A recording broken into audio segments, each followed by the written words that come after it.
por que eu estou chamando a atenção da questão dessa economia colonial? Porque vai ser fundamental para a gente entender como é que ocorre uma revolução industrial, né? Então, a gente estava na ideia de que, então, o cara está formando uma empresa de produção de cana-de-açúcar no Maranhão, um português. Ele compra esses escravos, né? E aí o único gasto que ele vai ter, então, é na compra, no momento da troca. E quem recebe esse dinheiro, né, da compra dos escravos? É um outro português, que é o cara que a profissão dele não é ser dono de uma empresa de produção de açúcar, mas é ser dono de uma empresa de produção de escravos. Como é que você produz escravos? Você se dedica à captura, né? Então, os seus funcionários são soldados, né? E você põe esses funcionários para entrar nas guerras entre etnias africanas e participar dessa guerra e ajudar um lado. E quando você vence essa guerra, você vai lá e tem direito a capturar uma série de escravos. Ou você simplesmente pega as etnias mais fracas, né? Aquelas que acabaram de perder uma guerra, ou aquelas que estão passando por uma crise produtiva, ou por algum motivo, de um problema climático, e você vai lá, entra lá na aldeia da etnia e captura os escravos, os homens, as mulheres, né? Homens e mulheres principalmente, porque pessoas com pouca idade, mais novas, não conseguiriam sobreviver no trânsito, né, entre a África e a América. Esse é um aspecto também que tem que ser destacado, porque essa travessia da África para a América, né, então a gente está falando de atravessar o Oceano Atlântico no século XVI, né, num momento onde você tem uma tecnologia de transporte que ainda é bastante rudimentar, que ela depende, então, da força do vento, né? Você tem problema de abastecimento de alimentação, a viagem vai durar aí 4, 5, 6, 7 meses, né? Até 7 meses, e aí você tem que passar 7 meses num navio. Como é que esse escravo passava 7 meses num navio? Ele estava preso também, porque como ele foi capturado, né, ele tem que ser mantido o tempo todo preso, porque senão ele vai tentar fugir, ele vai tentar matar, igual,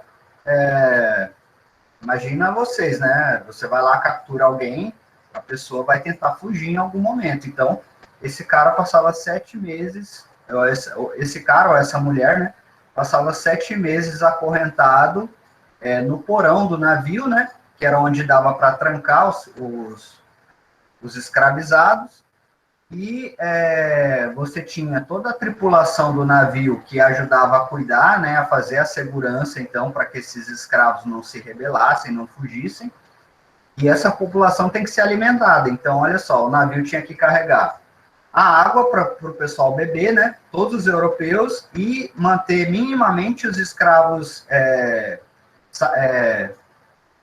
hidratados, para que eles não morressem também, né? Na viagem. Não porque, tipo, você estava preocupado com o escravo não morrer, mas porque senão você perdia a sua mercadoria, né? Então tinha que manter a mercadoria viva, então tinha que dar água e comida. Essa embarcação, ela tinha espaço reduzido, ela não tinha capacidade para levar alimento para todas essas pessoas para sobreviverem durante 7 meses, 5 meses. Então, esses escravos, eles vinham praticamente passando fome, né? E sobrevivendo da pesca que eles conseguiam fazer ali mesmo no barco. Então, uma situação, assim, muito drástica, né? E aí, você, então, não pagava pela terra, porque a terra você havia conquistado, né? Conquistado no território colonial, você não pagava pela mão de obra, ou você pagava só num primeiro momento, e aí depois que você pagou, esse sujeito ele trabalhava para você o resto da vida.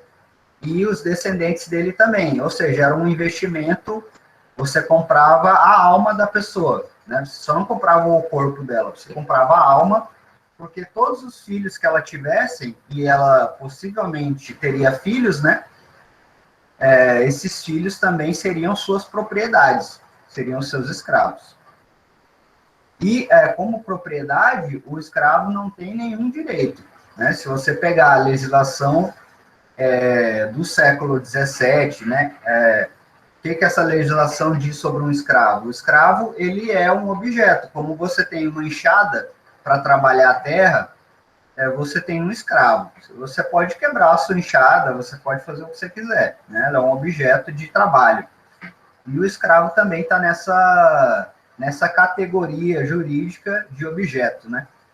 Então, você podia fazer o que bem entendesse com o seu escravo.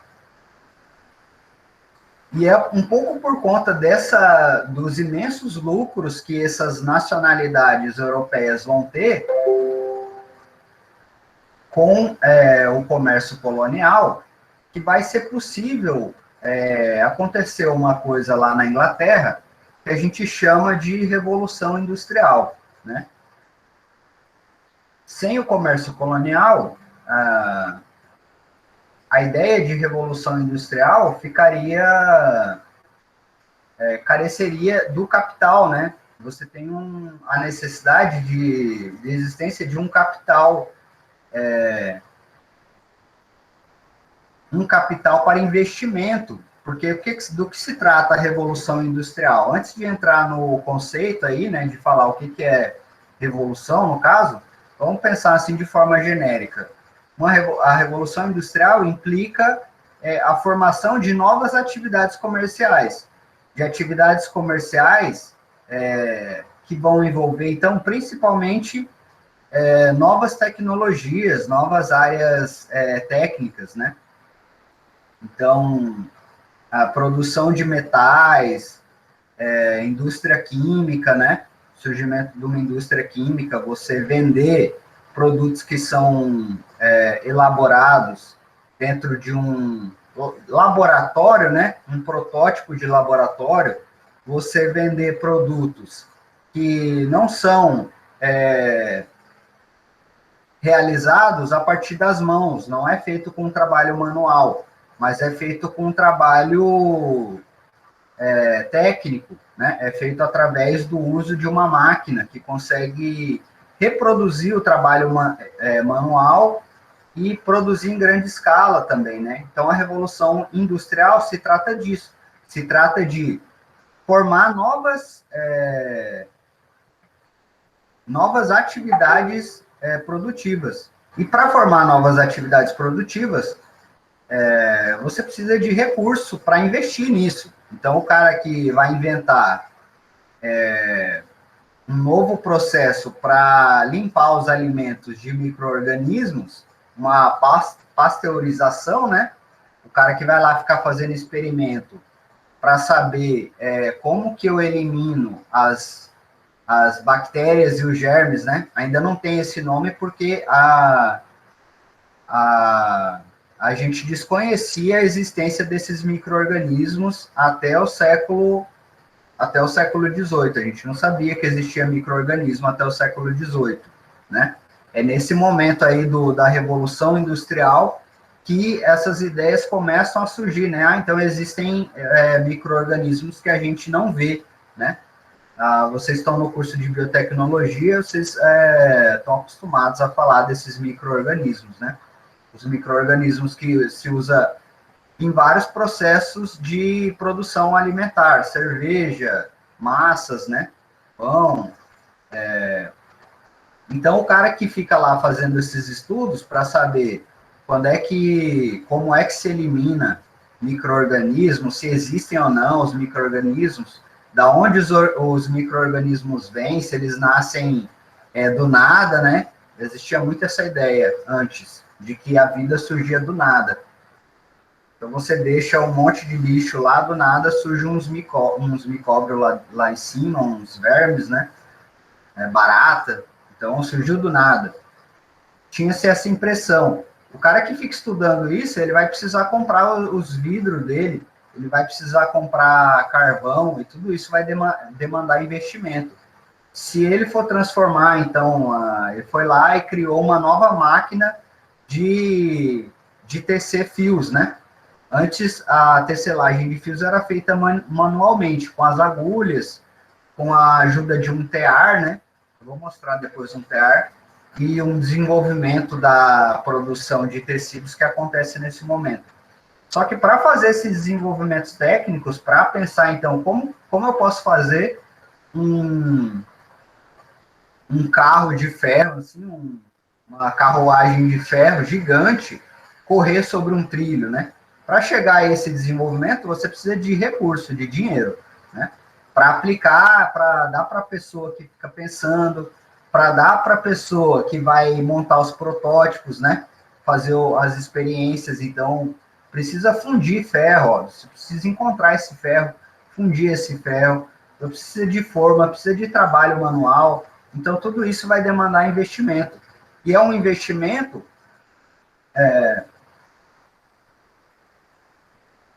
sem uma garantia que vai dar certo, né? Eu estou com uma ideia de fazer uma carruagem que corre em cima de um trilho a 90 km por hora. Você quer investir nisso? Você pode falar, eu quero, mas é um negócio de risco. Você não sabe se isso vai dar certo. Isso nem existe, tá ligado? Você está propondo a criação de algo novo. Então, isso só foi possível que a Europa ela investisse em um monte de atividades experimentais, assim, atividades econômicas experimentais, porque ela tinha uma imensa reserva de dinheiro que estava vindo da economia colonial, né? Então, de certa forma, o trabalho não pago da mão de obra escravizada e os recursos de terra, de água, de nutrientes, que não eram pagos também dos usos das terras coloniais, resultavam, então, nesse grande montante de lucro, de dinheiro disponível que a Europa tinha, a Inglaterra tinha, para aplicar em não a Inglaterra em si, mas aqueles ingleses de uma classe mercantil, né? Aqueles burgueses. A gente chama essa classe de pessoas que que praticam comércio e que obtêm lucro com esses comércios, nesse momento, no início da modernidade, de burgueses. Então, esses burgueses aí da Inglaterra, eles tinham esse dinheiro disponível porque a Inglaterra ela estava metida em toda essa prática colonial. Depois, quando a escravidão acabar no Brasil, você vai ter o argumento de que você teve uma pressão inglesa para que a escravidão acabasse. Por quê? Porque conforme se desenvolve essa revolução industrial, a Inglaterra ela passa a necessitar de compradores, né? E aí escravo não compra nada, né? Então era mais lucrativo, então, ela fomentar a mão de obra assalariada para que esses sujeitos que viviam nas colônias passassem, então, a ter dinheiro para comprar os produtos que vinham da Europa, os tecidos, bugigangas de metal, né? Todo tipo de ferro de passar roupa, candeeiro, qualquer tipo de utensílio que demanda uma produção industrial, demanda você fazer um trabalho de derreter um metal e dar forma a ele, né?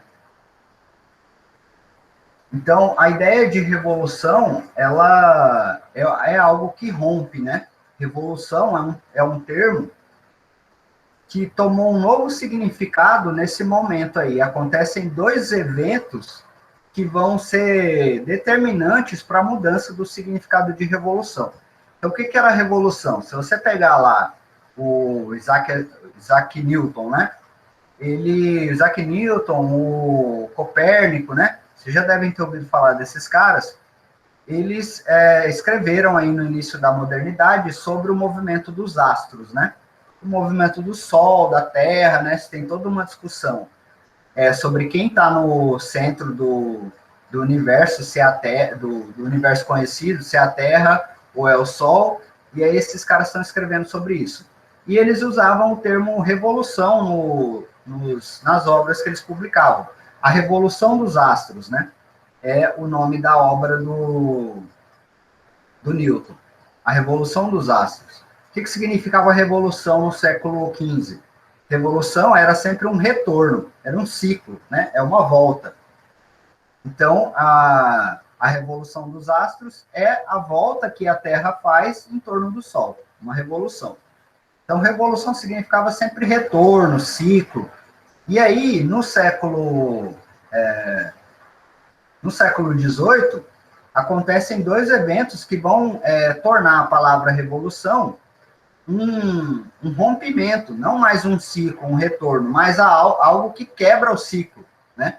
Que muda completamente o cenário e faz com que o movimento daquilo que você está falando seja completamente não previsível. Num retorno, né? Se o negócio faz um movimento cíclico, você sabe que ele sempre vai retornar para determinado ponto, né? Você já sabe que qual é a forma que ele vai seguir. Na ideia de revolução que está surgindo, você já não sabe o que vai surgir, né? Revolução, então, se torna algo que rompe, que quebra, né? E esse significado de revolução como algo que rompe, que quebra, vai ser causado pela Revolução Industrial e pela Revolução Francesa. Então, a Revolução Francesa, ela quebra completamente o sistema político que funcionava na Europa, né? Completamente assim, pelo menos num primeiro momento. Então, num primeiro momento, você tem vários monarcas na Europa, e todos os países da Europa funcionavam como monarquias, sob o domínio de um rei, né? São as monarquias absolutistas. Então, lá por 1789, você tem vários reis sendo julgados e na França, na Inglaterra um pouco antes, sendo executados como acusados de traição do povo, né? Esse é o fenômeno que a gente chama de Revolução Francesa. É uma mudança drástica do sistema político. E aí a Revolução Industrial, ela faz um complemento dessa revolução política, né? Ela implica uma revolução econômica. Então, o período que a gente está falando é mais ou menos aí entre 1780 e 1840, né? Final do século XVIII, meados do século XIX. A Revolução Industrial acontece nesse período. Então, antes da Revolução Industrial, a economia era basicamente uma economia de trabalho manual, né? Você tinha aumento de produção que se dava basicamente pela reunião de mais mão de obra. Então, imagina que você tem um burguês aí que produz sapatos, né? Antes da Revolução Industrial. Esse burguês que produz sapatos, como que ele faz para aumentar a sua produção de sapatos e ter mais produtos disponíveis para vender? Ele chama mais artesãos, né? Então, para aumentar a produção, você precisava sempre de mais mão de obra, o que significava que a principal fonte de aumento dos lucros era ou diminuir o preço da mão de obra ou aumentar o mercado que você poderia vender. Você tem mais mercado também, você consegue aumentar a sua produção e ter uma quantidade maior de venda. A Inglaterra ela vai ser o principal modelo dessa revolução industrial. E aí, isso tem como causa, principalmente, o fato da Inglaterra ela ser a rainha dos mares do século XVII, do século XVIII. Então, a Inglaterra investiu, a Grã-Bretanha investiu pesado em embarcação e em marinha, né? Na formação de uma força militar marítima, né? E isso permitiu com que ela controlasse o comércio colonial, com que ela participasse de várias linhas do comércio colonial. Eu mostrei para vocês lá no mapa do comércio colonial, você tem uma série de atividades que são lucrativas nesse comércio colonial. Trocar determinados produtos, capturar escravos, tem uma série de atividades. E aí os ingleses, eles participam disso porque eles têm muitas embarcações, eles participam não, eles lideram isso porque eles têm muitas embarcações e porque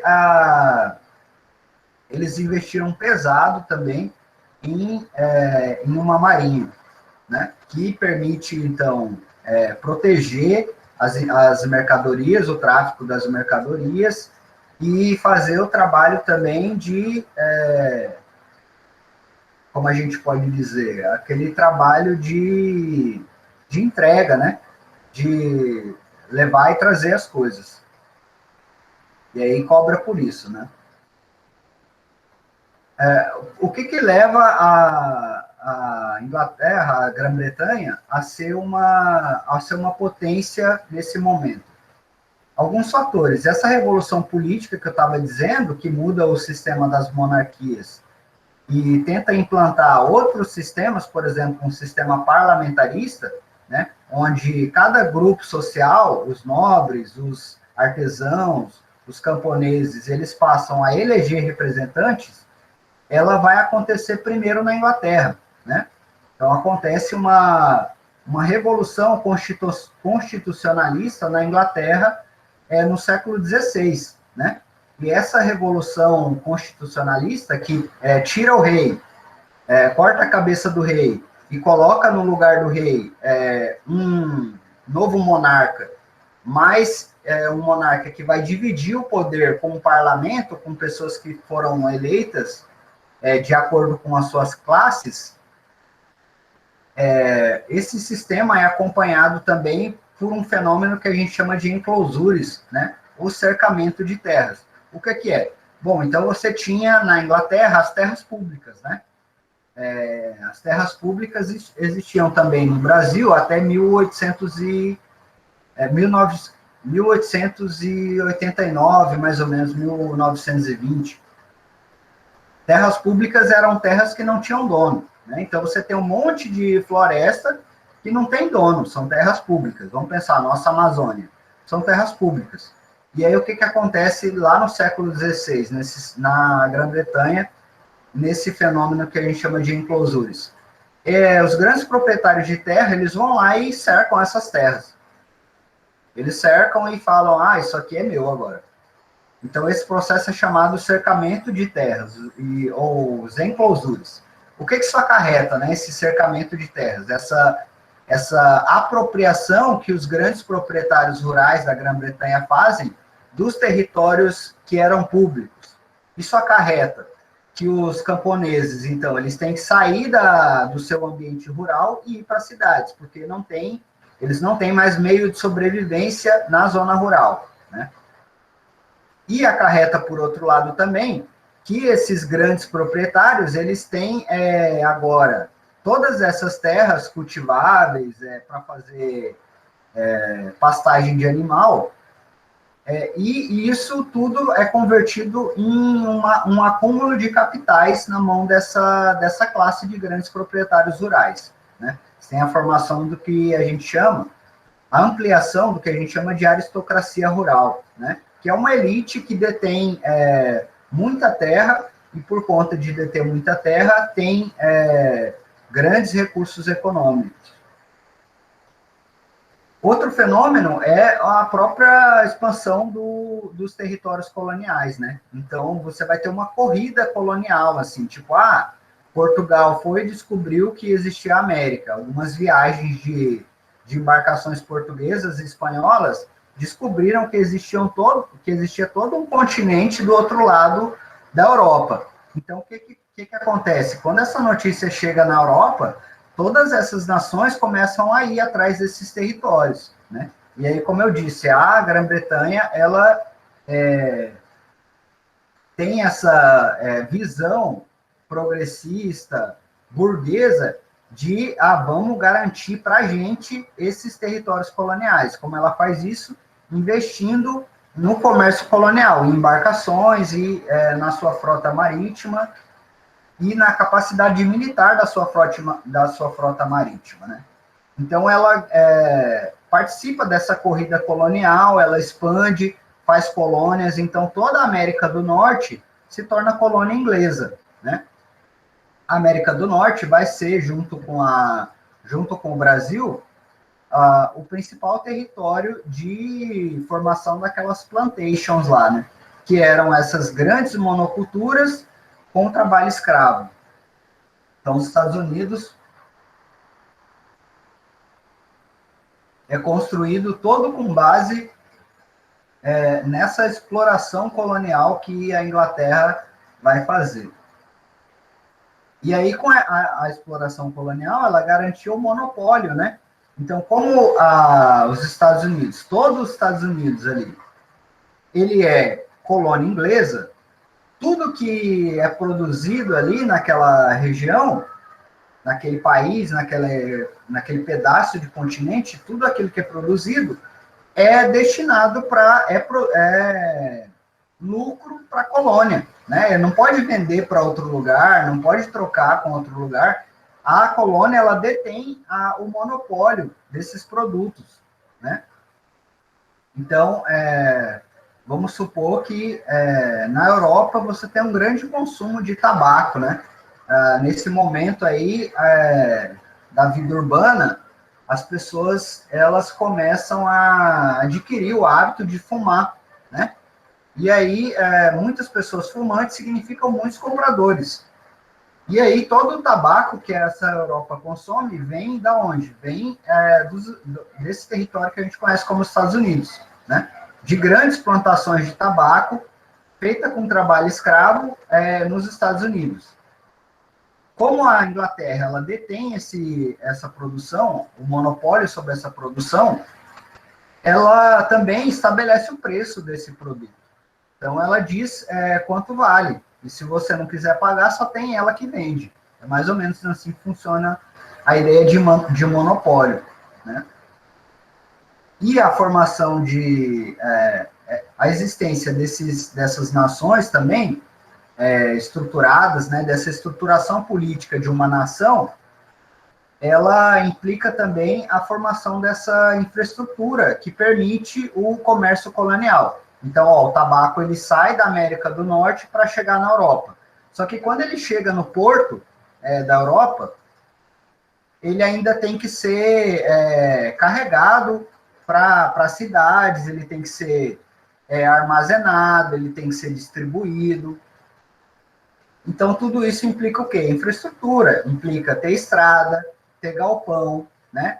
Ter animal para puxar essa mercadoria, para carregar essa mercadoria para outra, ter funcionário público que faz esse trânsito, né? Que vai lá no porto, enche a carroça de tabaco e leva até o galpão para guardar. Então, toda essa infraestrutura aí, ela só foi possível porque você tem o governo da região agora voltado para esse interesse, né? Isso é o que eu estou chamando de infraestrutura mercantil, né? O governo, então, ele dá essa infraestrutura para que o comércio colonial funcione.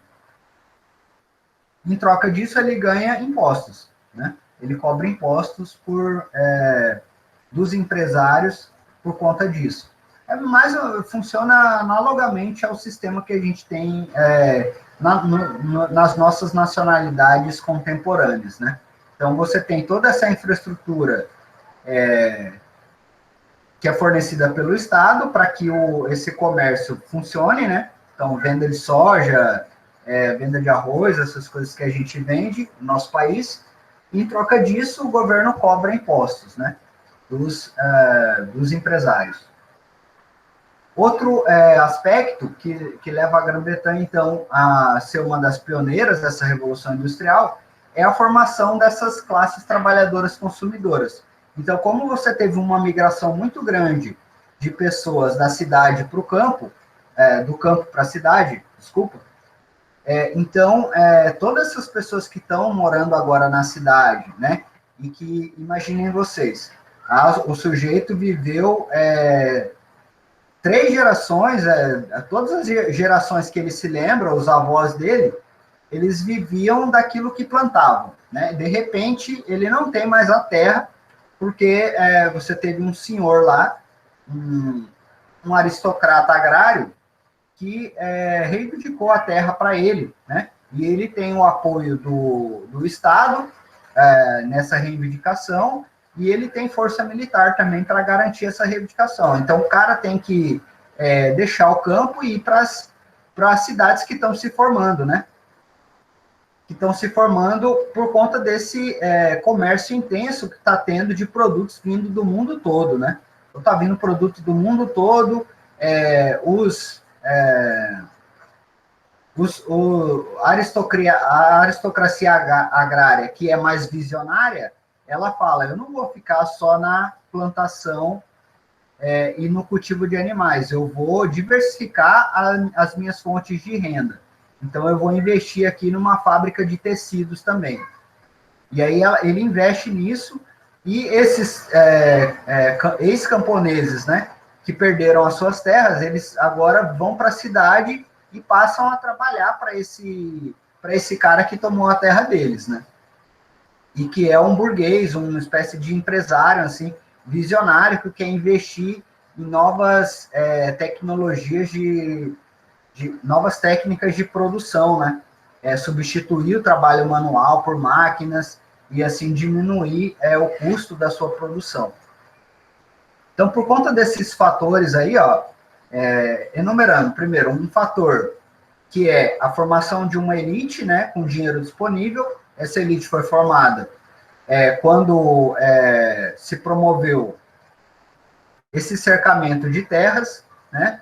Um efeito disso também é a formação de uma massa de pessoas saindo do campo para a cidade, né? Um êxodo rural muito grande, que vai se tornar mão de obra. Outro aspecto é que a Inglaterra ela domina as linhas de comércio colonial, né? E ela promoveu a sua revolução nacionalista ali muito cedo, então destituiu o rei e fez o sistema político se voltar um pouco para o desenvolvimento de comércio, né? Então, a monarquia, o absolutismo, ele era voltado para a figura do monarca, para a questão da nobreza, né? Então, todo o recurso adquirido era destinado para isso, para que o monarca se sentisse grande e tudo mais.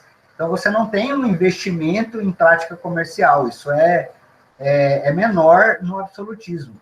Quando os ingleses eles substituem o absolutismo por um sistema misto, onde tem um rei, mas também tem um parlamento, esse parlamento, então, vai reivindicar que o Estado ele forneça a infraestrutura para que o comércio colonial, os produtos coloniais, eles tenham destino, que eles circulem.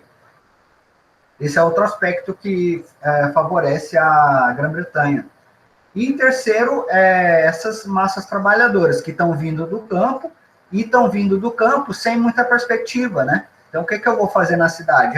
Eu vou aceitar algum trabalho que estiver oferecendo lá.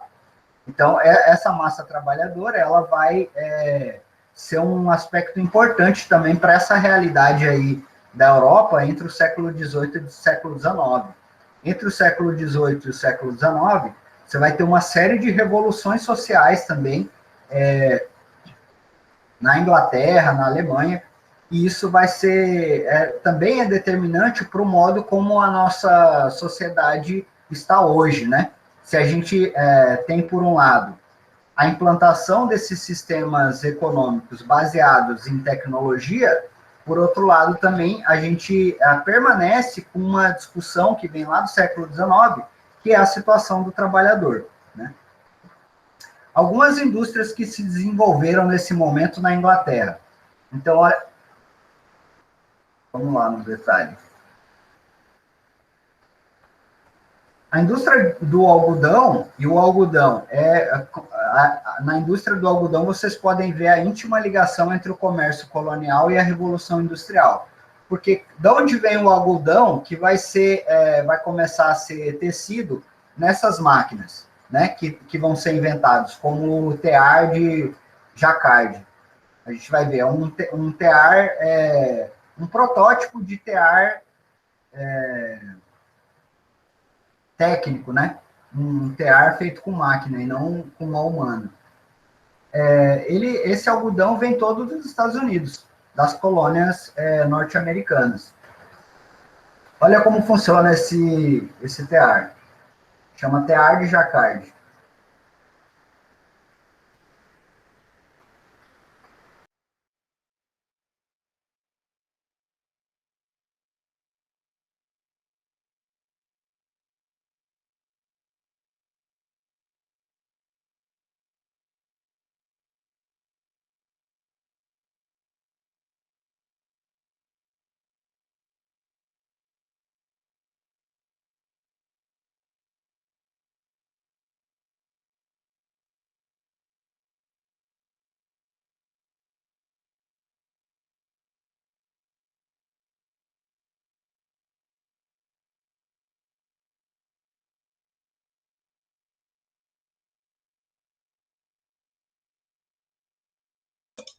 Professor, o senhor está mutado.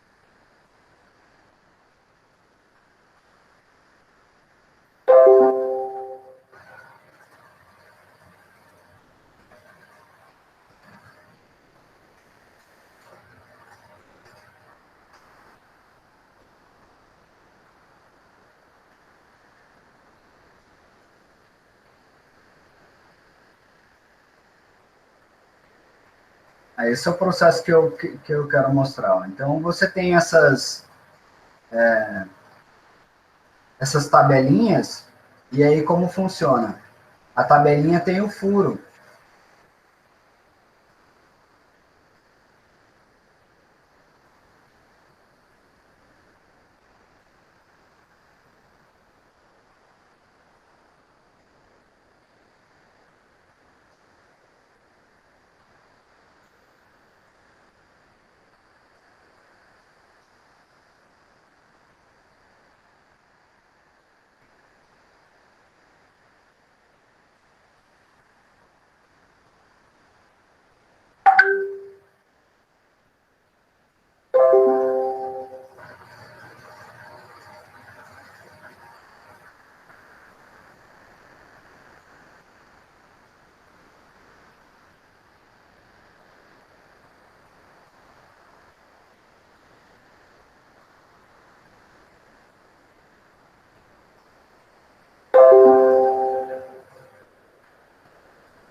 Aqui você tem um desenho do sisteminha.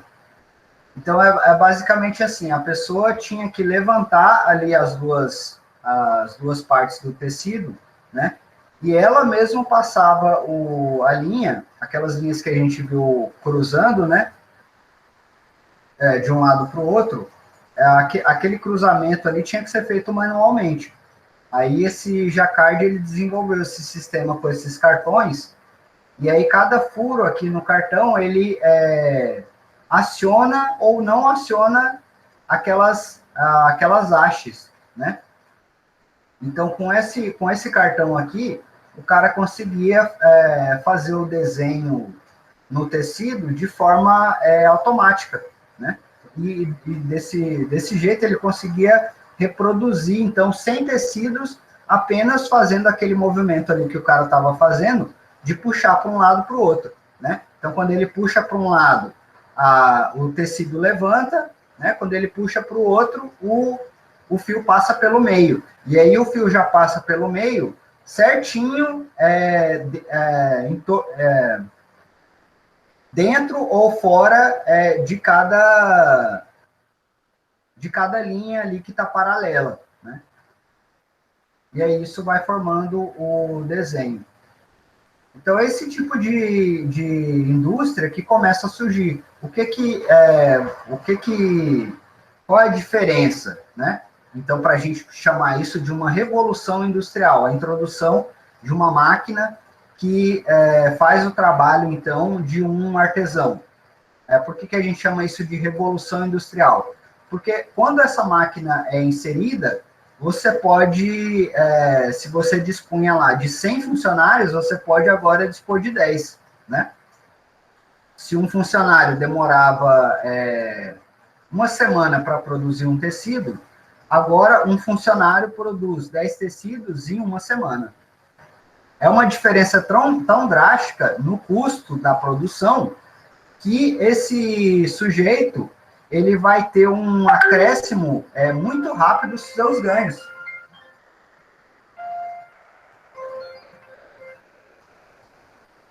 Então, ele ganhava, vamos supor, ele vendia, então, 100 tecidos por mês, ele passa a ter 1.000 tecidos por mês. É uma diferença muito drástica, por isso que a gente chama isso de revolução industrial, né? Além disso, você tem uma série de outros processos que também diminuem o custo dessa produção. Por isso a revolução. Porque o cara ele introduz uma máquina, isso reduz o custo de produção dele. Por outro lado, ele encontra uma imensa população de consumidores que só podem comprar dele, né? Ele tem esse monopólio de consumidores, né? Então, a venda dele é certa. Ele tem uma massa de trabalhadores que vai aceitar receber muito pouco para fazer o trabalho que é necessário, né? Então, o lucro dele é exponencial, né? A cada ano, a cada introdução de uma nova técnica, a cada diminuição do salário que ele faz, o lucro dele sobe. Então, isso que a gente chama de revolução industrial. E se você pegar os gráficos da evolução de lucros em atividades como mineração de carvão, produção de tecidos, produção de ferro, você vai ter entre esse período aí, 1780 a 1840, um aumento exponencial de venda, de produção, e por isso a gente chama isso de revolução.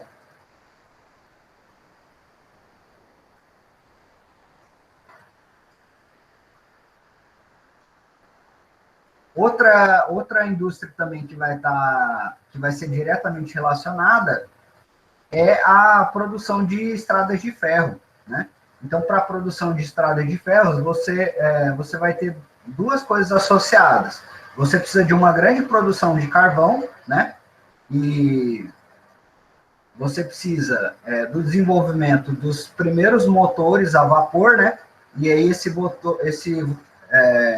motor a vapor, ele vai ser utilizado para fazer funcionar máquinas para uma série de atividades industriais. Então, você precisa de uma máquina para retirar a água que escorre lá na mina de carvão. Está lá minerando o carvão, lá no fundo junta água, porque a água vai escorrendo das paredes, né, conforme você vai cavando a terra para baixo. E aí você precisa retirar essa água para os mineiros não se afogarem manualmente, né? Quando você tem o desenvolvimento de uma máquina a vapor que consegue fazer um trabalho, então, de forma técnica, automática, você cria uma máquina para puxar essa água, né? E aí você não precisa mais colocar o mineiro para ficar tirando de balde em balde, né? Isso significa o quê? Sempre aumento dos lucros, né? Porque o cara agora, ele se dedica integralmente a retirar carvão, né? E esse carvão vai para onde? Vai para as locomotivas, né? Que funcionam com o mesmo motor também. Então, esse videozinho aqui é... Fala, pessoal. Você sabe como uma locomotiva a vapor funciona? Pois é justamente sobre isto que iremos mostrar neste vídeo.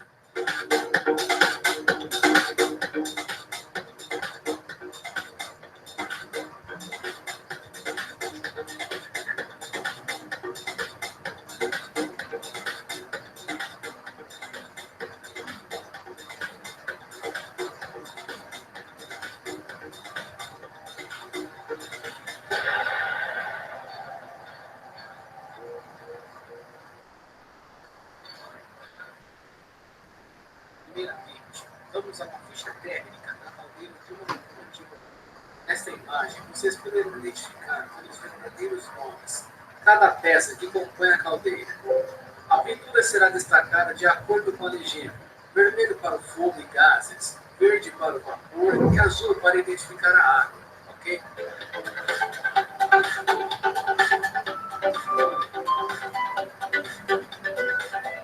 Onde está pintado com a cor vermelha é exatamente onde o fogo e gases de exaustão circulam.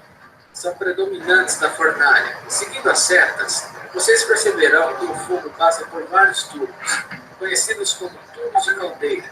São dezenas, a maioria das vezes centenas deles.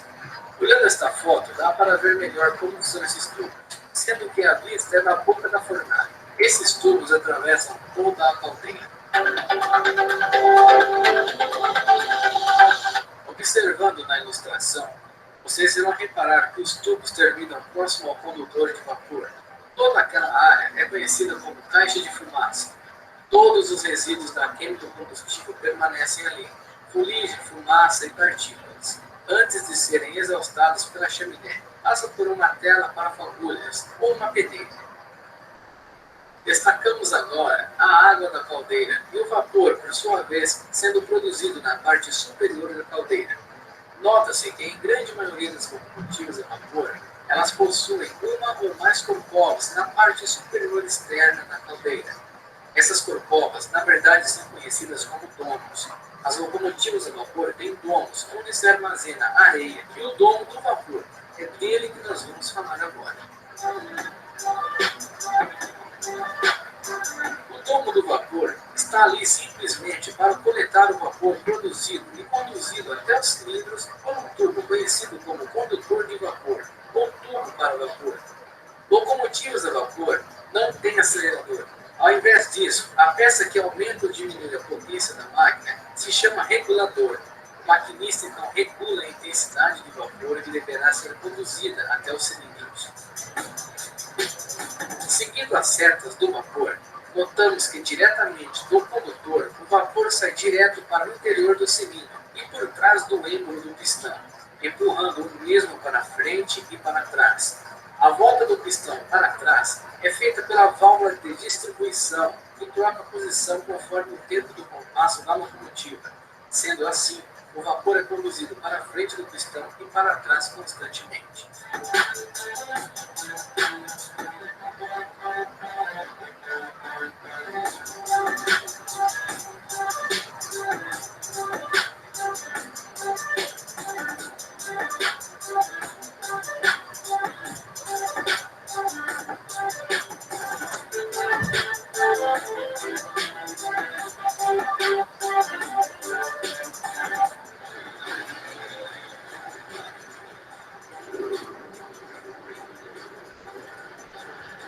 A exaustão dos gases da queima do combustível da fornalha é feita juntamente com a exaustão do vapor em altíssima pressão que sai dos cilindros. Para as locomotivas de 2 cilindros, são 4 tempos de escape para cada uma volta completa das rodas motrizes. Preste bastante atenção nas rodas da locomotiva.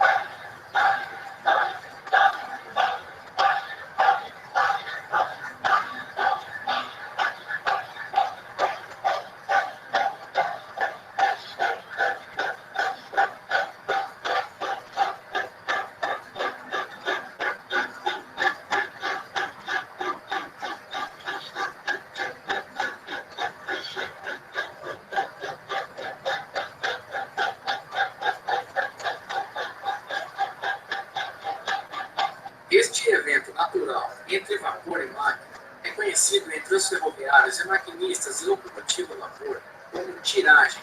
Tiragem é a resolução do som do escape da máquina. Bom, tem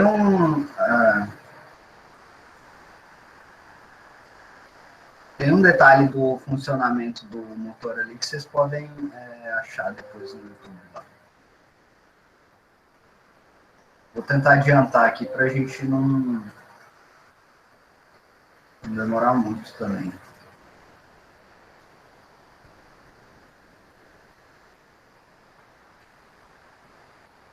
Esse aqui é um vídeo a primeira imagem que a gente tem em movimento, né?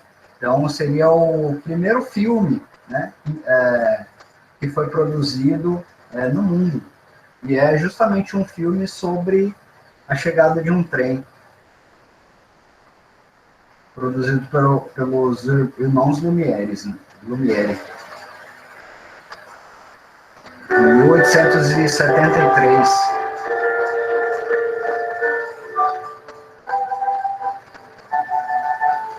Então, a ideia de fazer estrada de ferro vai se tornar um dos principais, uma das principais tarefas para qualquer nacionalidade que se queira moderna, né, que tivesse o desejo de se tornar moderna. Então, a Alemanha, a Inglaterra, a França, Portugal, a Espanha, elas vão construir uma malha ferroviária muito grande no século XVIII, né?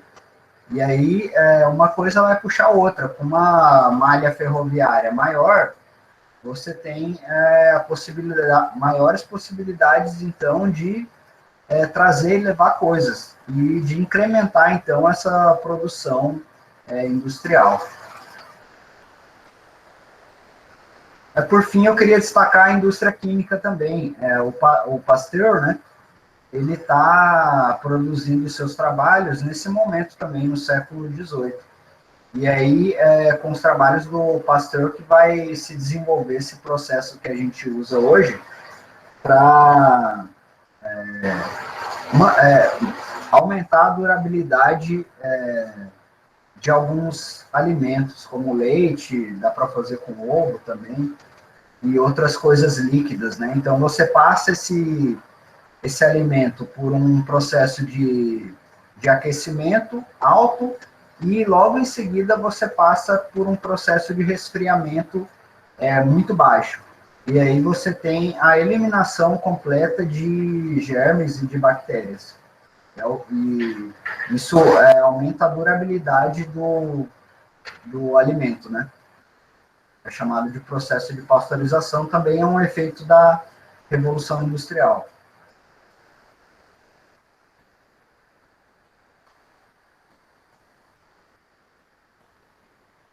Então,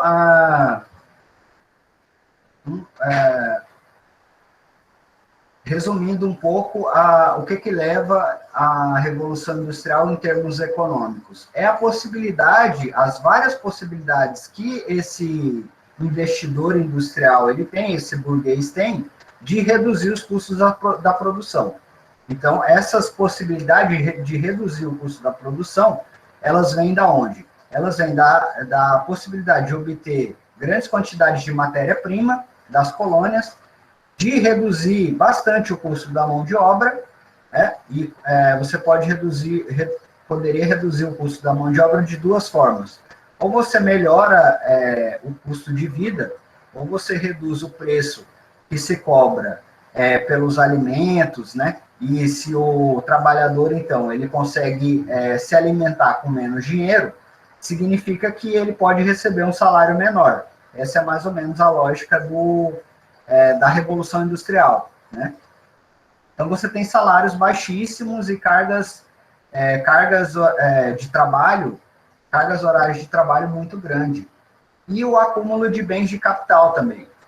Quando você tem muito dinheiro disponível, o que acontece? Você tem, para continuar, para fazer com que esse dinheiro crie mais dinheiro, para fazer com que esse dinheiro ele duplique, triplique, você precisa investir ele. E aonde é que você pode investir um dinheiro com certeza de que você vai obter lucro. As estradas de ferro vão ser um exemplo disso. Por quê? Depois de construída, a estrada de ferro ela nunca vai ser desvalorizada, porque como você tem um objeto físico ali, você sempre pode vender esse objeto físico. Então, é uma ferrovia que era produzida lá na Inglaterra, depois que ficava velha, o que os caras faziam? Vendiam para uma área colonial, para um outro país que não produzia esse tipo de técnica e de tecnologia, né? Então, isso é o que a gente chama de bens de capital. Você você produz uma coisa que depois pode ser vendida, né? Isso faz com que o seu dinheiro, então, trabalhe para você e você ganhe dinheiro com o dinheiro que você tem. Então, aqui eu enumerei algumas formas de aumentar a lucratividade de forma revolucionária, né? Aumentando a lucratividade de forma revolucionária, de forma muito drástica, né? Completamente diferente do que vinha antes. Então, ampliando as áreas coloniais e ampliando as áreas coloniais, você tem a redução das matérias-primas, controlando os mercados consumidores, reduzindo o custo da mão de obra e acumulando bens de capital.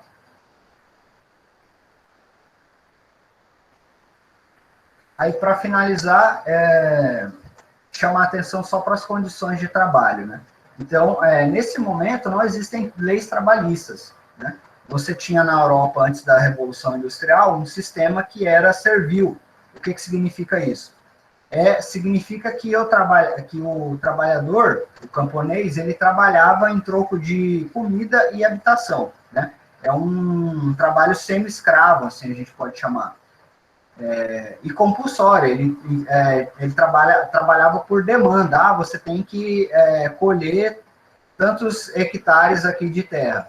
E aí ele recebia a comida e pagava a sua habitação depois que ele cumpria esse trabalho acordado, né? Isso vai funcionar mais ou menos da mesma forma com o trabalho que acontece na cidade, nas fábricas que estão começando a surgir, né? Então, a mineração de carvão, a produção de tecidos, que a gente viu também, tudo isso é feito com uma mão de obra de mulheres, de crianças, né? Ou de sujeitos com salários muito baixos e com cargas horárias ilimitadas. Não tem assim, você vai trabalhar das 6 às 6. Não tem esse tipo de acordo. É assim, você vai retirar 200 sacos de carvão. Aí depois que você retirar os 200 sacos de carvão, aí eu te pago tanto, né? Esse é o tipo de acordo. Então você trabalha por demanda, né? E aí você pode estender, como você está lá com 10 filhos para criar na sua casa. Aí você trabalha 12 horas para cumprir essa demanda, para ter logo o pagamento para levar para casa, né? Então, esses acordos trabalhistas que a gente tem hoje, onde você tem um horário para entrar e para sair, onde você é independente do tanto que você produzir, você tem um salário que você vai garantido que você vai receber, isso não existia ainda no século XIX. Nem limitações do tipo, o trabalhador ele não pode fazer isso, ou o trabalhador ele não pode ter determinada idade para fazer esse serviço. Isso também não existia, né? Então, a mulher poderia trabalhar grávida, criança com 8 anos podia trabalhar. Esse aqui é um filme que retrata um pouco esse aspecto, que é o filme chamado Germinal, baseado numa literatura, né? Germinal. Aí mostra um cara procurando trabalho numa mina de carvão.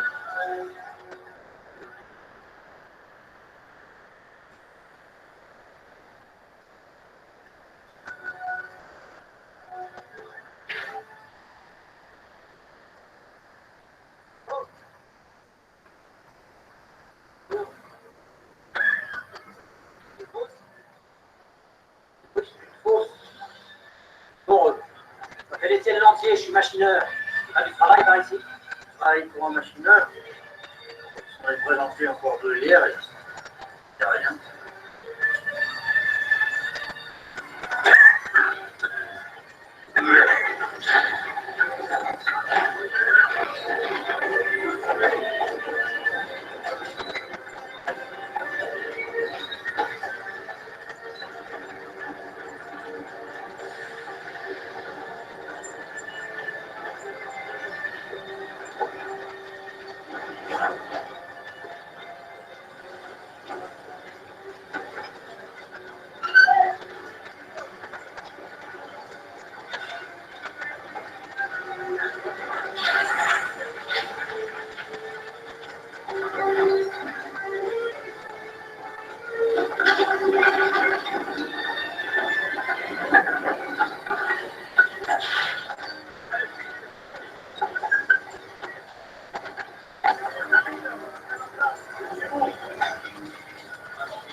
Oh,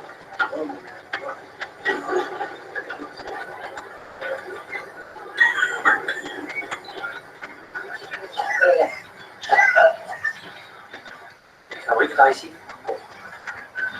C'est pas les fabriques qui manquent, mais les ateliers ferment les uns après les autres.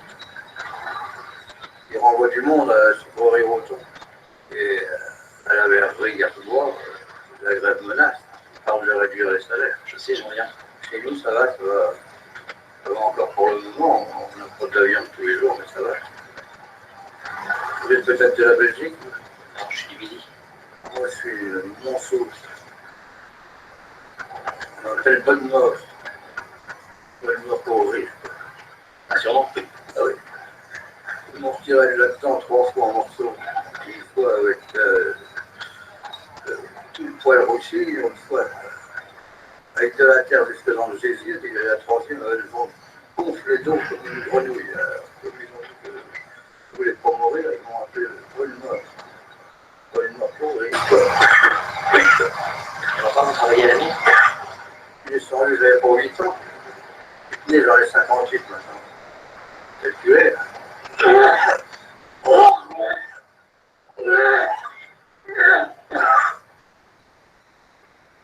Pas du sang? C'est du charbon, ça. Et dans la carcasse, de quoi me chauffer jusqu'à la fin de mes jours.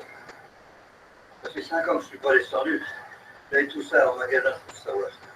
Ça conserve. Então, percebam que o cara aí chega para pedir emprego como maquinista, né? Então, os primeiros protótipos de rodovia, de estrada de locomotiva, eles são usados na mineração. Então, é uma locomotiva que traz o carvão lá de baixo da mina até o topo, né? Depois essa essa linha de trem ela é ampliada para levar esse carvão então até as regiões do continente, e vai chegar um momento em que você começa a ter linhas de ferrovia interligando um país no outro, né? Como existe hoje na Europa já. E aí, quando isso acontece, a produção ela escoa muito rápido, né? Você já sai da mina ali, já leva para armazenagem, da armazenagem já leva para venda, para o comprador, tudo com a locomotiva.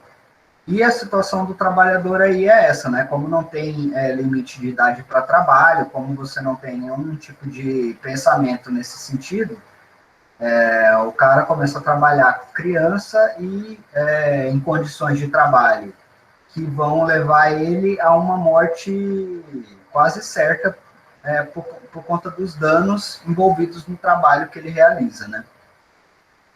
Então não tem nenhuma preocupação de segurança do trabalho, essas coisas não existiam, nem legislação trabalhista, né? Proteção do trabalhador, nada disso. Se vocês quiserem assistir esse filme, chama Germinal. Tem no livro também. Agora vamos fazer uma leitura rápida aí, só para terminar a aula, do texto que eu falei para vocês baixarem. Então é esse texto aqui, ó. Aí vamos pegar aqui pela chat.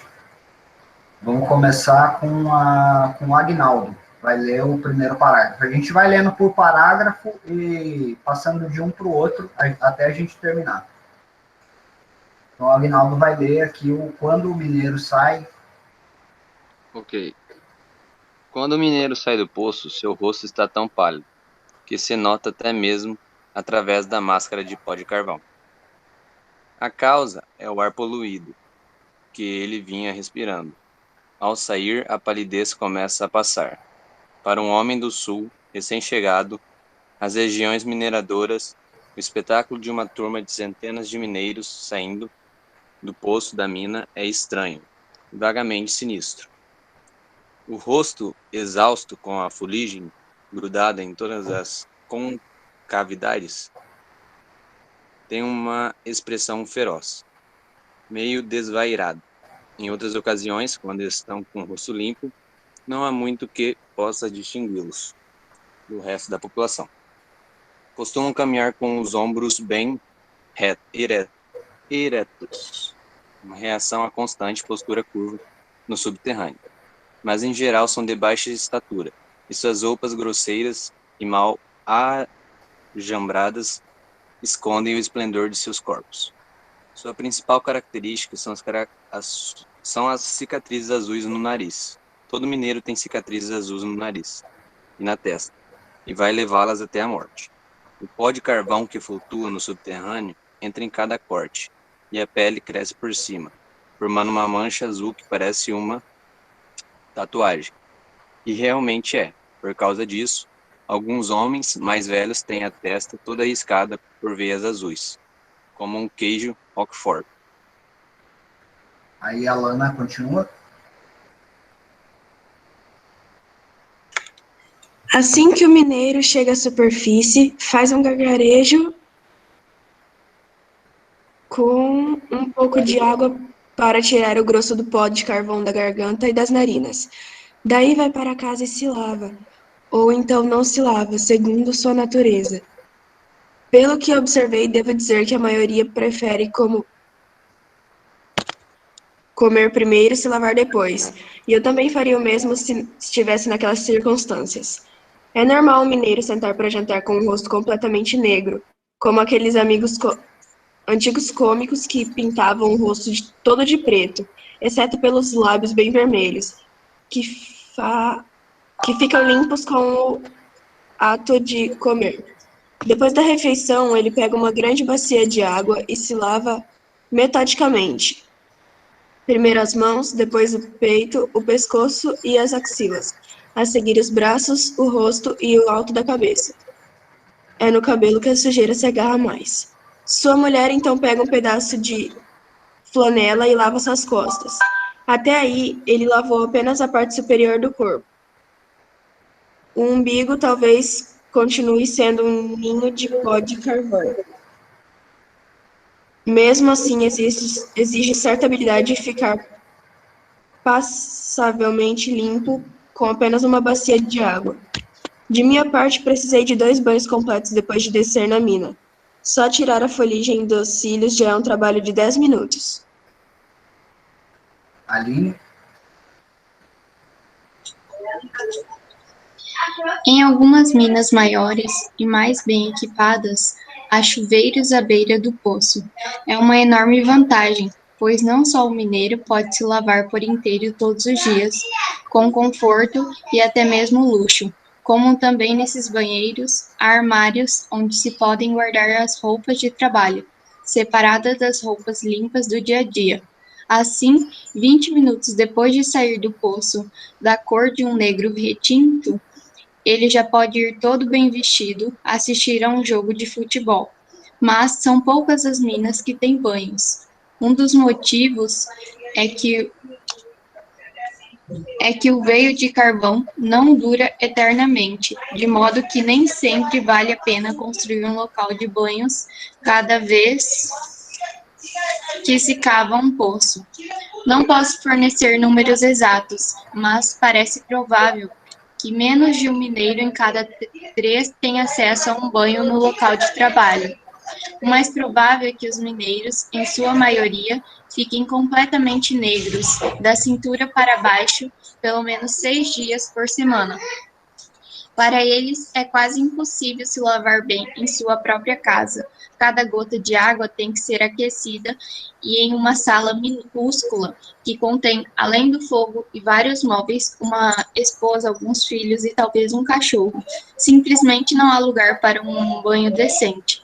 Mesmo usando uma bacia, é inevitável espirrar água nos móveis. Pessoas de classe média gostam de dizer que os mineiros não se lavariam direito nem que pudessem, mas isso é um absurdo, comprovado pelo fato de que, onde há banhos nas minas, praticamente todos os homens os utilizam. Só entre os muito velhos persiste a crença de que lavar as pernas dá dor ciática. Mas ainda, quando existem banhos nas minas, eles são pagos inteira ou parcialmente pelos próprios trabalhadores, com o Fundo de Assistência aos Mineiros. Às vezes, a empresa mineradora participa, outras vezes, o fundo arca com todos os custos. Mas, sem dúvida, até hoje, as damas das pensões de Brighton continuam dizendo que, se você puser um banheiro na casa desses mineiros, eles só vão usar para guardar carvão. Bruna?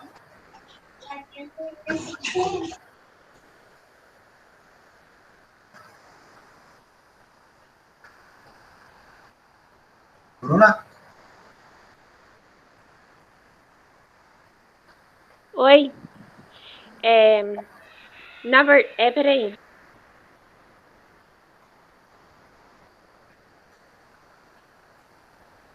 É aí mesmo. Na verdade, é surpreendente. Ok.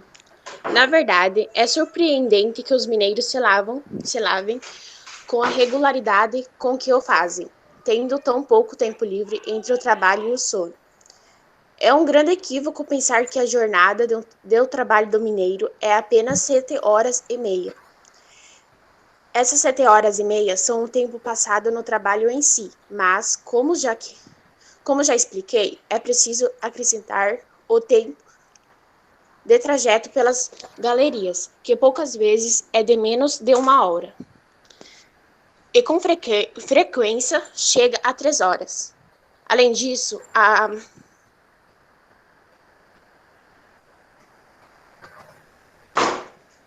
maioria gasta um tempo considerável para ir de casa até o trabalho. Em todos os distritos industriais, há uma aguda escassez de moradias, e é apenas nas pequenas aldeias mineradoras, onde as casas ficam agrupadas em volta do poço, que os homens podem ter certeza de morar perto do trabalho. Nas cidades maiores, onde me hospedei, quase todos iam trabalhar de ônibus, e meia coroa por semana parecia uma quantia normal gasta no transporte.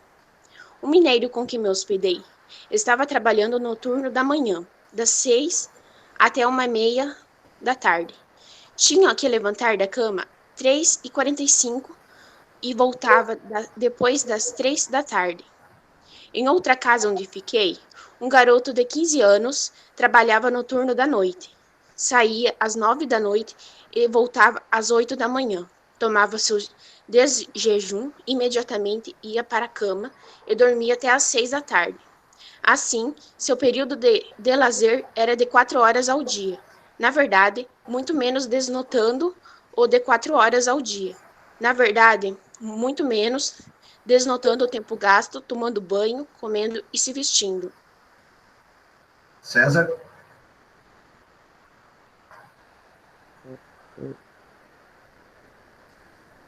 As adaptações que a família do mineiro é obrigada a fazer nas mudanças de turno devem ser extremamente cansativas. Se ele está no turno da noite, volta para casa na hora do jejum. Se está no turno da manhã, volta para casa no meio da tarde.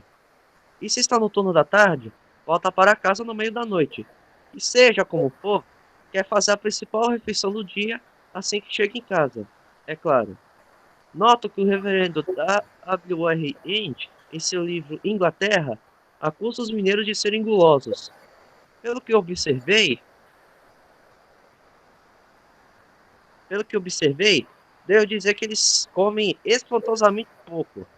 Julgando por aqueles com quem me hospedei, comem um pouco menos do que eu.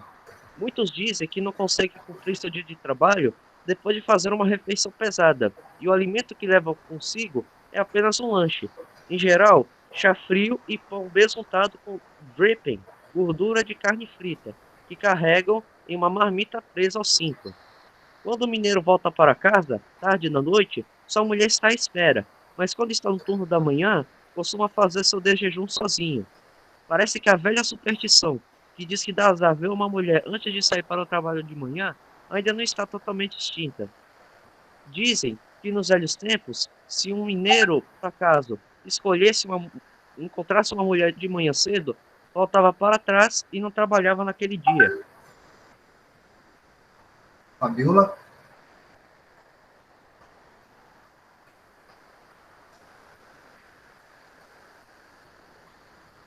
Antes de escravo, também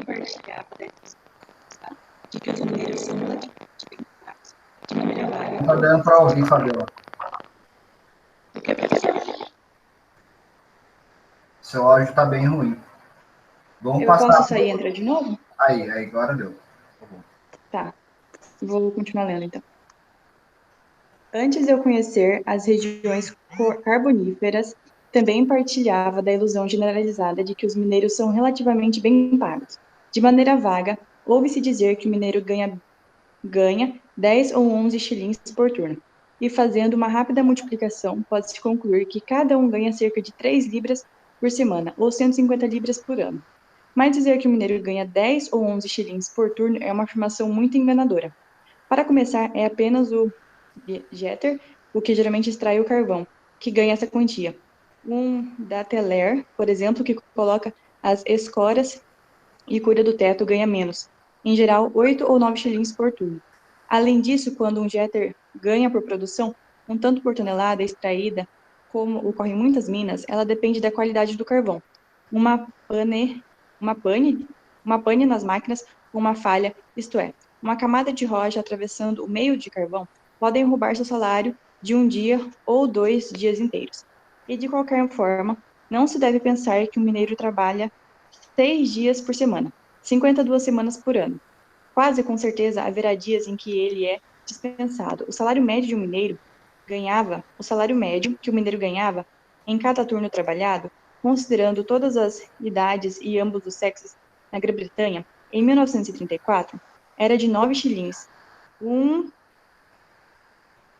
3/4 pence, se todos estivessem trabalhando o tempo todo. Isso significaria que o mineiro ganharia um pouco mais de 142 libras por ano, ou seja, quase 2 libras e 15 shillings por semana.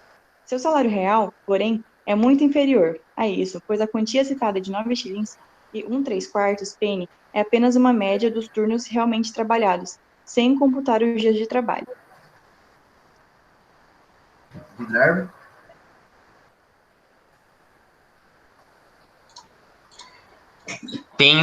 Estão me ouvindo? Sim. Tenho diante de 5 cheques de pagamento de um mineiro de Orchard por 5 semanas, não consecutivas, do início de 1966. Fazendo a média, o salário semanal bruto que eles representam é de 2 libras, 15 shillings e 2 pence, ou seja, uma média de quase 9 shillings e 2 meias pences por turno. Só que esses cheques são do inverno, quando quase todas as minas funcionam em tempo integral. Com o avanço da primavera, a extração de carvão vai desacelerando e mais umas ficam paradas temporariamente, enquanto outros que ainda estão tecnicamente trabalhando são dispensados por um dia ou 2 a cada semana. É óbvio, portanto, que 150 libras ou mesmo 142 libras é uma estimativa extremamente exagerada da renda anual de um mineiro. Na verdade, no ano de 1934, a média dos rendimentos anuais brutos de todos os mineiros em toda a Grã-Bretanha foi de apenas 115 libras, 11 shillings e 6 pence. Variava consideravelmente de um distrito para outro, alcançando 133 libras, 2 shillings e 8 pences na Escócia, ao passo que Durham ficou abaixo de 105 libras, ou seja, pouco mais de 2 libras por semana. Cito esses números a partir de Cole Scooter, de Joseph Jones, prefeito de Barnsley, Yorkshire. Ele é 300. É para ler esse daqui também? Aham. Esses números se referem aos salários dos jovens, assim como os adultos, abrangendo tanto os mais qualificados como os de menor salário. Qualquer salário mais alto estaria incluído nesses números, inclusive os ganhos de certos cargos de chefia e outros mais bem pagos, assim como quantias mais altas pelas horas extras. Esses números, sendo médias, não revelam a situação real de milhares de trabalhadores adultos cujos ganhos ficam substancialmente abaixo da média, recebendo apenas 30 e 40 shillings por semana, ou menos ainda. Hugo, Continuar? deixa o Hugo agora, obrigado.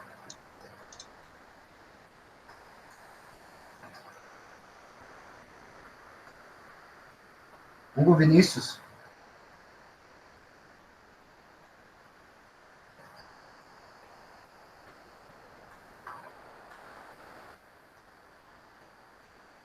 Tem uma galera que não tá assistindo a aula não, né? Vamos passar para a Larissa aí. Larissa? Estou aqui. Os itálicos são de Jones. Mas note, por favor, que até esses salários miseráveis são brutos. Sobre eles ainda incidem descontos de todo tipo, deduzidos a cada semana. Eis aqui uma lista de deduções semanais que me foi apresentada como típica em um distrito de Lancashire. Eu leio o gráfico? Precisa não, pode pular. Tá bom. Alguns desses descontos, tais como fundo de caridade e a contribuição sindical, são de responsabilidade dos próprios mineiros. Outros são impostos pela companhia mineradora. Nem sempre são iguais em todos os distritos. Por exemplo, a roubalheira ignóbil de fazer o minério pagar pelo aluguel de sua lâmpada. Com os 6 pence por semana daria para comprar várias lâmpadas durante um ano. E é algo que ocorre em todo lugar. No entanto, os descontos sempre perfazem mais ou menos a mesma quantia. Nos 5 cheques de pagamento do minério de Yorkshire, a média do salário semanal bruto é de 2 libras, 15 shillings e 2 pence. Mas o salário médio líquido é de apenas 2 libras, 10 shillings e 6,5 pence. Ou seja, os descontos totalizam 4 shillings e 7,5 pences por semana. Mas o cheque de pagamento só menciona naturalmente os descontos impostos ou pagos através da mineradora. É preciso acrescentar as taxas sindicais, que levam os descontos a mais de 4 shillings. Podemos afirmar com bastante segurança que os descontos de vários tipos tiram cerca de 4 shillings do salário semanal de cada minério adulto. Assim, aquele valor de 115 libras, 11 shillings e 6 pence, considerado o salário anual médio dos mineiros em toda a Grã-Bretanha, em 1934, deveria, na verdade, baixar para perto de 105 libras. Laura?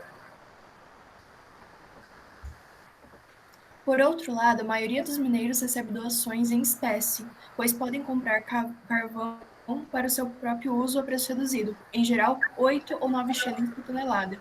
Mas, segundo Jones, citado anteriormente, o valor médio de todas as doações em espécies, considerando o país como um todo, é de apenas 4 pence por dia. E essa quantia, em muitos casos, é inferior aos gastos com transporte diário para o trabalho.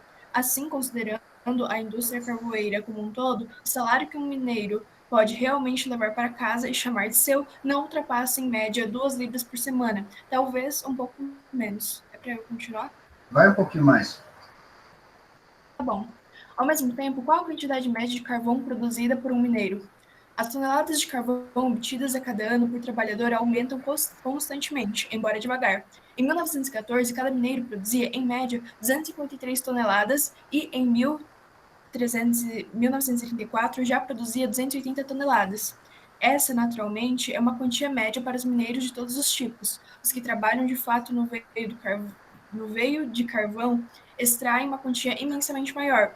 Em muitos casos, bem mais de 1.000 toneladas cada um. Mesmo considerando que 280 toneladas seja um número representativo, vale notar que tremenda façanha é essa. Pode-se ter uma ideia melhor comparando a produção de um mineiro com a de outra pessoa. Se eu viver até os 60 anos, provavelmente produzirei 30 romances, ou seja, o suficiente para encher 2 prateleiras de tamanho médio de uma biblioteca. Nesse mesmo período, um mineiro médio produz 8.400 toneladas de carvão, o suficiente para pavimentar Trafalgar Square inteira com meio metro de profundidade ou para abastecer 7 famílias grandes por mais de 100 anos. Lucas?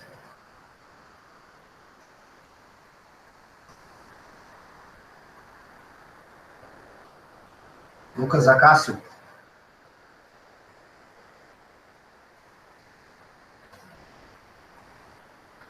Então, o Marcos. Bom dia. Bom dia. Continue, Marcos. Dos 5 cheques de pagamento que mencionei, nada menos que 3 estavam carimbados com as palavras desconto por morte. Quando um mineiro morre em serviço, é comum que os colegas ajudem a viúva com uma subscrição, em geral doando um xerim cada um, que é recolhida pela empresa mineradora e automaticamente deduzida de seus salários. Mas aqui o detalhe significativo é o carimbo de borracha. O índice de acidentes entre os mineiros é tão alto em comparação com as demais profissões que as mortes entram nas contas naturalmente, quase como se fossem em uma pequena guerra. Todos os anos morre 1 em cada 900 mineiros, e aproximadamente 1 a cada 6 é ferido. Esses ferimentos em geral são pequenos, claro, mas um bom número deles resulta em invalidez permanente. Isso significa que se a vida de trabalho de um mineiro é de 40 anos, suas chances de vir a ter uma lesão são de quase 7 para 1. Contra a sua possibilidade de escapar e pouco mais de 20 para 1 para a possibilidade de morrer no acidente. Nenhuma outra profissão se aproxima desse grau de risco. A próxima mais perigosa é a navegação, já que um marinheiro em cada 1.300 aproximadamente morre em serviço todos os anos. Maria? Professora, ela pediu para avisar aqui. Fala. Tá me ouvindo? Tô. Tá. Os números que citei se aplicam naturalmente à categoria dos mineiros em geral, considerando os que de fato trabalham nas galerias subterrâneas. A proporção de ferimentos é muito maior. Todos os mineiros veteranos com quem conversei já sofreram algum acidente sério ou viram um companheiro morrer. Cada família de mineiros tem suas histórias para contar sobre um pai, um irmão ou um tio morto em serviço. E ele caiu 200 metros lá embaixo, e eles nem teriam recolhido os pedaços se ele não estivesse de macacão novo, etc, etc. Algumas dessas histórias são de estremecer. Estarrecer. Um mineiro, por exemplo, me descreveu como um companheiro seu, um dataler, ficou soterrado debaixo de uma grande pedra em um desabamento. Os companheiros correram até ele e conseguiram livrar sua cabeça e ombros para que ele pudesse respirar. Ele estava vivo e falou com eles. Então os outros viram que o teto estava prestes a desabar outra vez e foram obrigados a correr para se salvar. Assim, o Dataler ficou soterrado mais uma vez. De novo eles correram até lá e lhe soltaram a cabeça e os ombros. E mais uma vez ele estava vivo e falou com eles. O teto então desmoronou de novo. E nessa terceira vez eles só conseguiram libertar o colega depois de várias horas, quando naturalmente ele já estava morto. No entanto, o mineiro que me contou essa história, ele próprio já tinha ficado soterrado uma vez, mas por sorte caiu com a cabeça enfiada no meio das pernas, de modo que tinha um pequenino espaço para respirar. Não a achava uma história especialmente terrível. Para ele, o mais significativo é que aquele Dataler sabia perfeitamente que o local onde estava trabalhando era perigoso, e por isso ia para a mina todos os dias, já esperando um acidente. A coisa ficou martelando na cabeça dele a tal ponto que ele passou a dar um beijo na esposa antes de ir para o trabalho. E ela me disse depois que já fazia mais de 20 anos que ele não lhe dava um beijo. Matheus? Oi, tá me ouvindo? Tô ouvindo. Ok. A causa mais óbvia e compreensível dos acidentes são as explosões de gás, algo que sempre está mais ou menos presente na atmosfera do poço da mina. Há uma lâmpada especial para testar a presença de gás em pequenas quantidades. Em maiores quantidades, ele pode ser detectado pela lanterna Dave comum, que queima com chama azul. Se o pavio puder ser aumentado ao máximo e a chama continuar azul, é porque a proporção de gás está perigosamente alta. E mesmo assim é difícil de detectar, pois o gás não se distribui de forma homogênea pela atmosfera, mas se concentra nas fendas e rachaduras. Antes de começar a trabalhar, o mineiro muitas vezes testa o gás enfiando sua lâmpada em todos os cantos. O gás pode ser inflamado por uma centelha durante as operações de explosão, por uma picareta que arranca uma fagulha de uma pedra, ou mesmo por uma lâmpada defeituosa, ou assim pelos chamados gobfires, fogo gerado espontaneamente que fica fumegando e embrasa no pó de carvão e é muito difícil de apagar.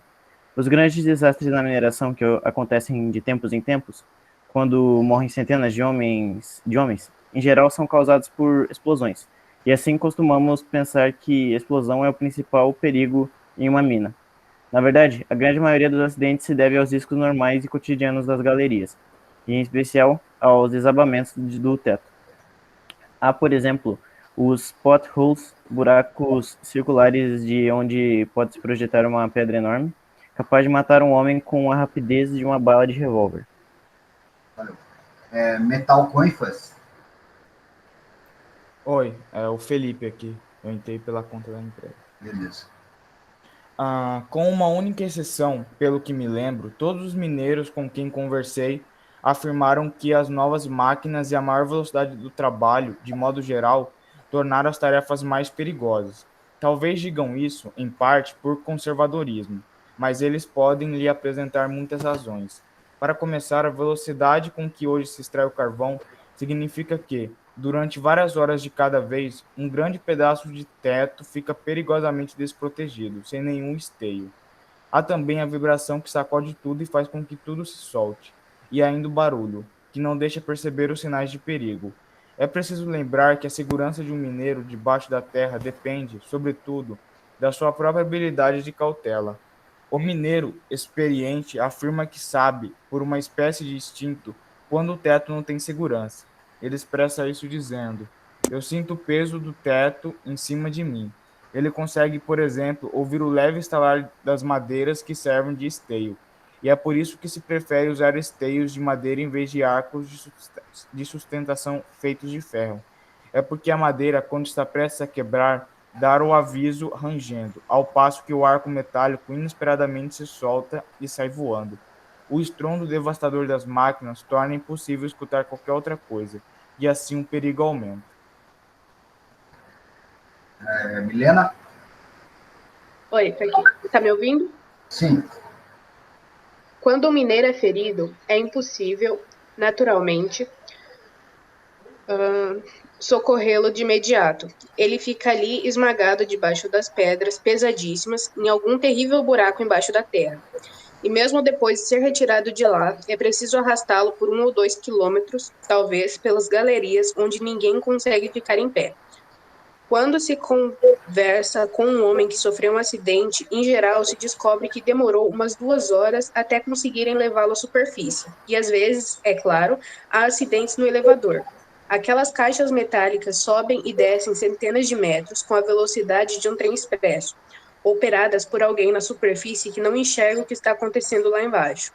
Ele tem alguns indicadores muito delicados que lhe dizem até onde o elevador já desceu, mas está sujeito a errar. E já houve casos em que o elevador se arrebentou no fundo da mina, caindo à máxima velocidade. A mim, isso parece um modo pavoroso de morrer, pois enquanto aquela minúscula caixa de aço despenca pela escuridão, deve haver um momento em que os 10 homens trancados lá dentro sabem que alguma coisa deu errado. E os segundos restantes antes de serem despedaçados no choque é algo que não se consegue imaginar. Um mineiro me contou que certa vez estava em um elevador quando algo deu errado. O elevador não diminuiu a velocidade quando deveria e eles acharam que um cabo devia ter arrebentado. Por fim, chegaram ao fundo em segurança, mas quando ele saiu do elevador, descobriu que tinha quebrado um dente, de tanto cerrar os dentes com força, na expectativa do baque terrível. Pedrina? Consegue ouvir direitinho? Tá. Acidentes à parte. Os mineiros parecem saudáveis, é óbvio. Como tem que ser, considerando o muscular que exige deles. São suscetíveis ao reumatismo, E quem tem problemas nos pulmões não dura naquele ar, impregnado de pó. Mas a doença industrial mais característica é o nistagmo. Trata-se de uma doença dos olhos que faz com que o globo ocular oscile de uma maneira estranha ao se aproximar da luz. É causável provavelmente pelo trabalho na semi-escuridão e às vezes resulta em uma cegueira total. Os mineiros que ficam inválidos dessa maneira, ou de qualquer outra forma, ou de qualquer outra, são indenizados pela companhia mineradora. E às vezes são uma soma única, às vezes com uma pensão semanal. E essa pensão nunca passa de 29 quelins por semana. Se cair embaixo de 15 xelins, o inválido também pode conseguir algo de assistência social ou do PEC. Se eu fosse um minério inválido, sem dúvida preferiria receber a quantia todas de uma vez, pois pelo menos saberia que tinha o meu dinheiro na... As pensões por invalidez não são garantidas por nenhum fundo centralizado, de modo que se a mineradora falir, será o fim da pensão do inválido, embora este figure entre todos os credores. Stephanie? Então, em Egan, passei algum tempo em um mineiro que sofria de nistagmo. Ele conseguia enxergar até o outro lado da sala, mas não muito mais que isso. Vinha recebendo uma indenização semanal de 29 xelins havia 9 meses, mas a mineradora agora falava em lhe dar uma indenização parcial de 14 xelins semanais. Tudo dependia de saber se o médico lhe daria um atestado de aptidão para realizar tarefas leves na superfície. E, mesmo que o médico o aprovasse, não haveria, nem é preciso dizer, nenhuma tarefa leve disponível. Mas ele poderia receber a pensão da assistência social. E assim, a mineradora economizaria 15 xelins por semana. Vendo esse homem ir até o escritório da mineradora para receber sua indenização, fiquei impressionado com as profundas diferenças que ainda são feitas em função do status. Professor. Ali estava um homem que tinha ficado meio cego realizando um dos trabalhos mais úteis que existem, e recebia uma pensão a qual tinha pleno direito, se é que alguém neste mundo tem direito a alguma coisa. E, contudo, ele não podia, por assim dizer, exigir essa pensão. Não podia, por exemplo, retirá-la como e quando desejasse. Tinha que ir até o escritório uma vez por semana, em dia e hora determinados pela empresa, e ao lá chegar, era obrigado a esperar durante horas no vento frio. Que eu saiba, também se esperava dele que tirasse o chapéu e mostrasse gratidão a quem quer que lhe pagasse, e, de alguma forma, tinha que perder uma tarde inteira e gastar 6 pence com a passagem de ônibus. Tudo é muito diferente para um membro da burguesia. Mesmo alguém tão modesto e mal vestido como eu, mesmo quando estou à beira da fome, tenho certos direitos vinculados ao meu status de burguês. Não ganho muito mais que um mineiro, mas pelo menos recebo o dinheiro no meu banco, de uma maneira apropriada a um cavalheiro, e posso retirá-lo quando quiser, e, mesmo quando minha conta bate no zero, o pessoal do banco continua sendo passavelmente educado. Vanessa? Consegue me ouvir? Sim. Tá. Essas essas pequenas inconveniências e indignidades, isso de sempre ter que esperar, sempre ter que fazer tudo segundo a conveniência dos outros, é algo inerente à vida da classe trabalhadora. Há mil influências que pesam constantemente sobre o trabalhador e o pressionam a assumir um papel passivo. Ele não age, os outros é que agem sobre ele. Ele se sente escravo de uma autoridade misteriosa e tem a firme convicção de que eles nunca vão lhe permitir fazer isso, aquilo e aquilo outro. Certa vez, quando eu estava colhendo lúpulo, perguntei aos outros suados colhedores, ganham menos de 6 pence por hora, por que não formavam um sindicato? Imediatamente eles responderam que eles nunca me permitiriam. Quem eram eles? Perguntei. Ninguém sabia, mas evidentemente eles eram onipotentes. Pode terminar aí, o último. Tá. Ok. Uma pessoa de origem burguesa passa pela vida com alguma expectativa de conseguir aquilo que deseja dentro de limites razoáveis. Daí se segue que, em momentos de tensão, são as pessoas educadas que costumam se apresentar para lidar com a situação. Elas não são mais talentosas do que as outras, e sua educação por si mesma, em geral, é totalmente inútil, mas estão acostumadas a receber certa deferência, e assim têm a ousadia que é necessária a um líder.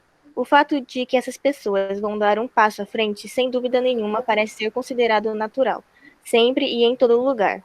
Na história da Comuna de Lissagard, há uma passagem interessante descrevendo os fuzilamentos ocorridos depois que a comuna foi debelada. As autoridades estavam fuzilando os líderes e, como não sabiam quem eles eram, escolhiam-nos segundo o princípio que os das classes superiores deveriam ser os líderes. Um oficial foi percorrendo uma fila de prisioneiros, escolhendo os tipos que pareciam mais prováveis. Um homem foi fuzilado porque usava relógio, outro porque tinha uma cara inteligente. Eu não gostaria de ser fuzilado por ter uma cara inteligente, mas sou obrigado a concordar que em quase todas as revoltas, os líderes costumam ser aqueles que pronunciam o H. Bom, é isso aí, galera. Já está adiantado o nosso horário. Só chamar a atenção para que esse sujeito aí está descrevendo uma situação nos anos de 1930, né? 1934. E a Revolução Industrial, ela aconteceu lá em 1840, né? Então, percebam que se passou aí quase 50, 70 anos depois, né, de leis trabalhistas. Então, a situação do mineiro já está bem melhor e ainda está nessa situação aí nos anos de 1930. Lá no século XVIII, a coisa ainda era pior. Coloquem o nome de vocês no chat, vou digitar aqui lista de chamada, e aí coloca o nome e a turma.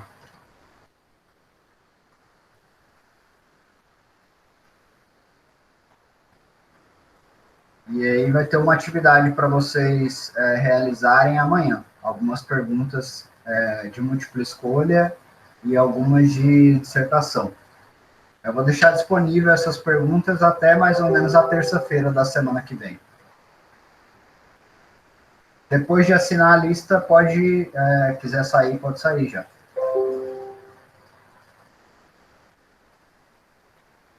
Se tiver alguma pergunta, pode fazer também, eu respondo.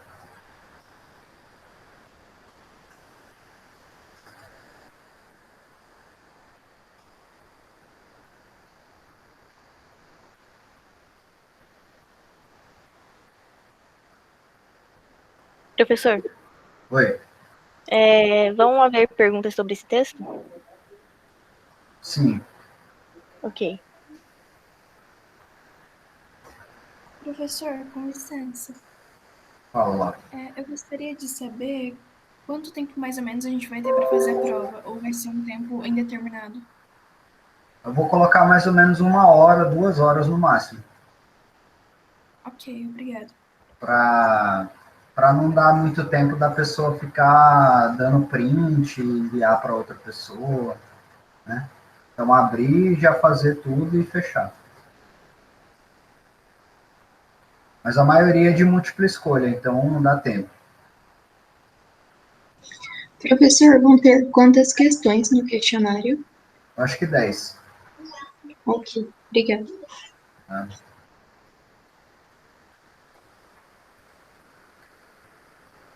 10 questões, cada uma vale 1 ponto.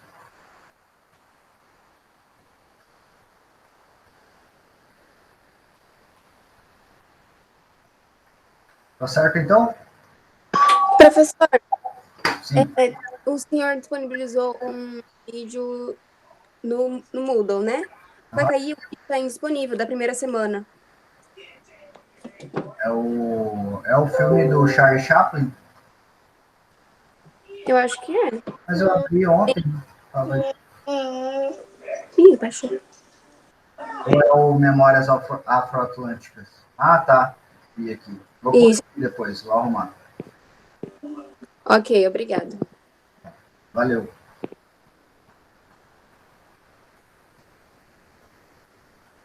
Mais alguma coisa? Vou encerrar aqui, então.